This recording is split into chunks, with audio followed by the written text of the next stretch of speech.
Hello, my name is Fisa. I'll be demonstrating today how I make donuts. Now to make these, all you do is just throw in all your ingredients into the bowl. So I've got my sugar,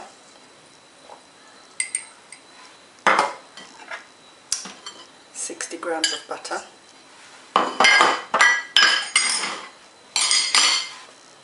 salt, yeast,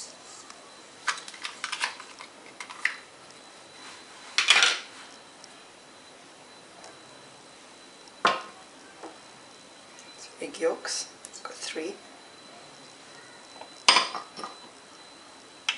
and your milk, and 50 ml of water. Now you need to reserve the 100 grams of flour for later. Put all your ingredients in the bowl, and then you need to grate in your, that's nutmeg, whole nutmeg. I like to use the whole nutmeg.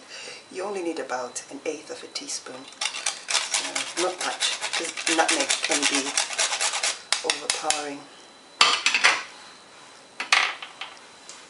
So what you need to do now is to turn your mixer on a medium speed, and then you've got to mix this for about 5 minutes. Okay, so now this has been mixing for about 5 minutes. It's now nice and smooth and stretchy. So I'm just going to turn it up, or turn it onto the work surface.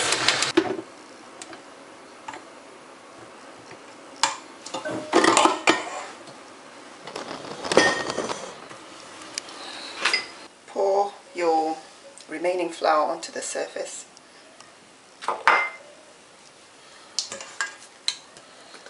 Just scrape from the bowl. Whoa! It's gone all over the place there.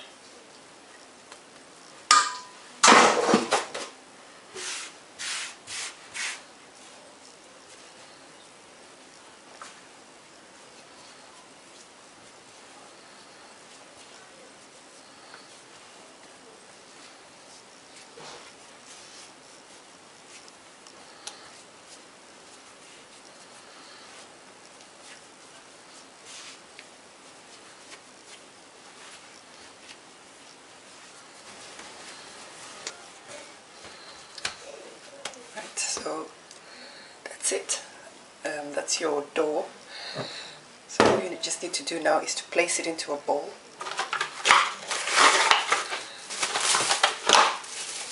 Cover with cling film and place in a warm place and leave to rise until it's about double. This varies according to the temperature of your room.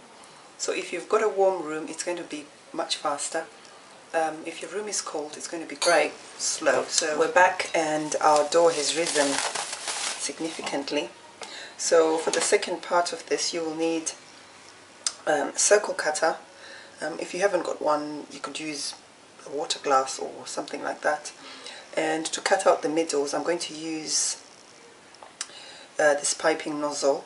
But if you haven't got, a smaller circle cutter, you could use the center of a spice jar, like that. That would work really brilliantly for taking out the middle. Okay. So what you do is just sprinkle your work surface with flour, and just take your dough out.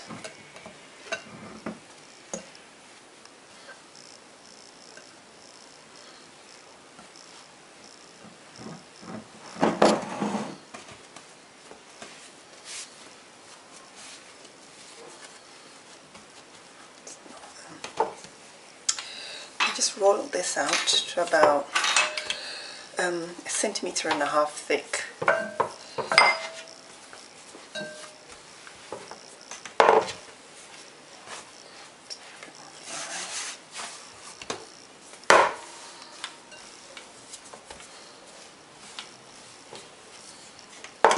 So it's about that thick, should do.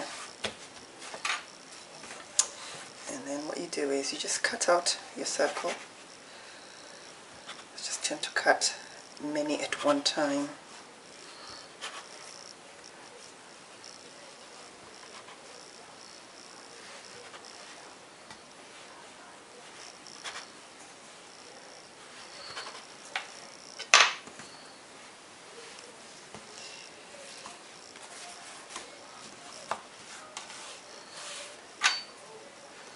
Just remove the centers now.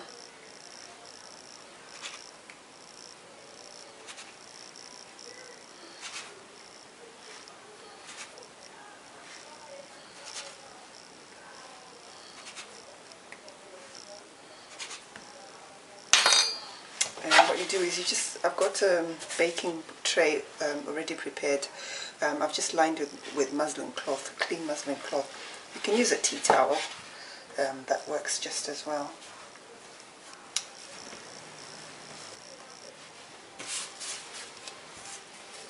And then you just keep re-rolling until you get to the end. And try not to add too much flour to your work surface, as this will affect your outcome. What you do now is just cover those with cling film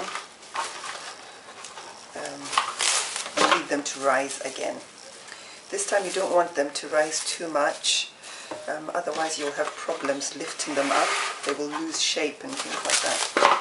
So I'll show you later how high they need to be. The second rise. So that's the donuts. They've risen. I've let them rise for about 25 minutes.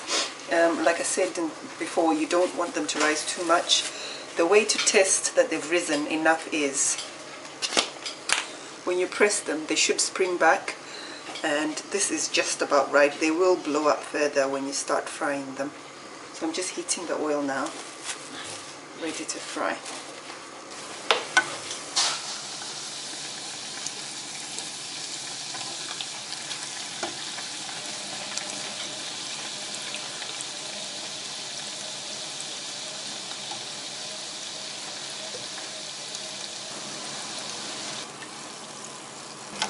Okay, so now I'm back. I'm going to make the glaze. So I've already got 40 grams of butter in my saucepan, and I'm just going to add 125 grams of icing sugar,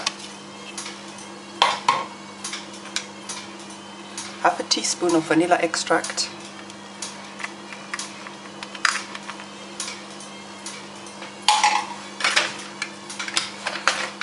tablespoons of milk,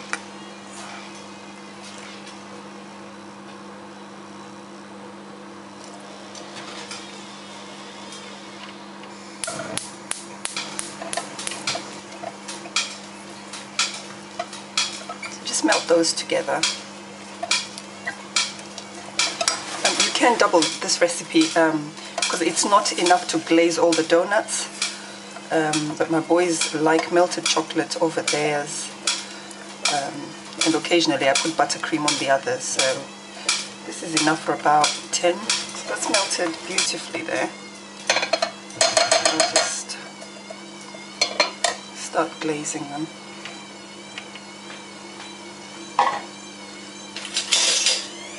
I use a metal skewer. I find it's less messy and it's easier for me to on.